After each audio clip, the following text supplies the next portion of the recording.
अस्सलाम वालेकुम। DG inspire से प्रेस कॉन्फ्रेंस के दौरान कल जब पूछा गया कि कोर कमांडर कॉन्फ्रेंस का जवाब एलानिया जारी नहीं हुआ तो उन्होंने कहा खामोशी भी एक जवाब होती है।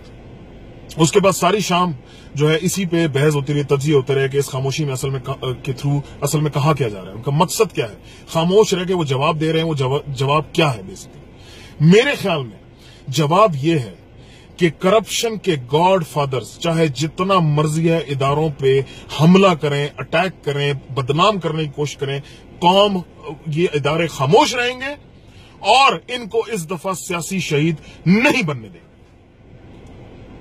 बिल्कुल भी नहीं बनने देंगे।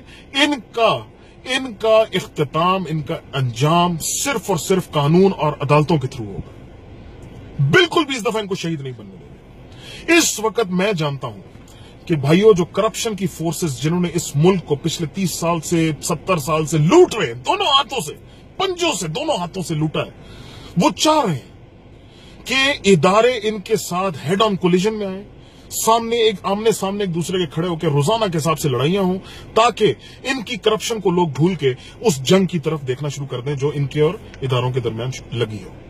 ये चाहते हैं कि फोकस इस वक्त, चूंकि आप जानते हो भाइयों कि तमाम की तमाम लाइमलाइट इनके ऊपर चलते हुए केसेस के ऊपर है, जो रोजाना के हिसाब से उन पर डेवलपमेंट हो रही है, जो रोजाना के हिसाब से इनकी बेइज्जती हो रही है, क्योंकि रसीदें तो इनके पास है नहीं। तो ये चाहते हैं कि इस लाइमलाइट, इस अटेंशन को डाइवर्ट करके, इस टॉपिक से हटा के दूसरे टॉपिक की तरफ लेकर जाया जाए। वो क्या है कि हुकूमत और इदारों में जंग हो रही है।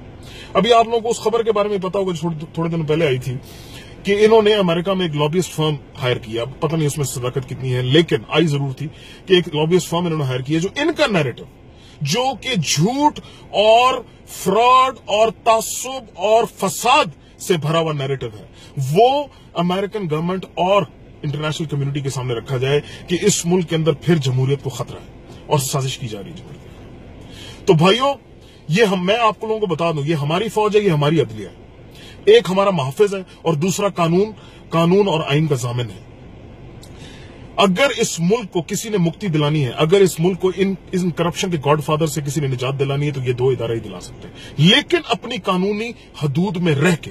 और कानूनी हदूद क्या है कि जिस तरह अदालतों में इनके खिलाफ केस चल रहा है, इनके पास रद्दी बर सबूत नहीं है। और आप देख लीजिएगा कि एहतसाब अदालत जब 6 महीने के अंदर इनके केस को कंक्लूड करेगी, ये इनका जो असल मकाम वो है, वो जेल है और कुछ भी नहीं। ये फड़फड़े जो है ना, वो एक मरती हुई जो पानी से बाहर मछली होती है, जो फड़फड़ा रहे हैं, रोजाना के हिसाब से धमकियां देते हैं, रोते हैं, कभी मिन्नतें करते हैं, कभी धमकियां देते हैं। ये सिर्फ और सिर्फ बेसिकली ये है कि इनको इस दफा एनआरओ दिया जाए या इनको किसी तरह सियासी शहीद बनाया जाए। लेकिन इंशाअल्लाह जिस लाइन पे हमारे इदारे चल रहे हैं उसमें पाकिस्तान की बेहतरी है, उसमें मेरी और आपकी बेहतरी है, इस मुल्क की बका उससे जुड़ी हुई है।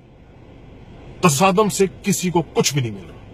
इनके केस चलते रहेंगे, वक्त के साथ साथ ये एक्सपोज होते रहेंगे और आपको पता चलेगा कि जो ये करना चाह रहे हैं उसमें सवाए साजिश और इस मुल्क की तबाही के अलावा और कुछ भी नहीं। तो पाकिस्तान के इदारे जिंदाबाद, पाकिस्तान जिंदाबाद, पाकिस्तान पाइंदाबाद।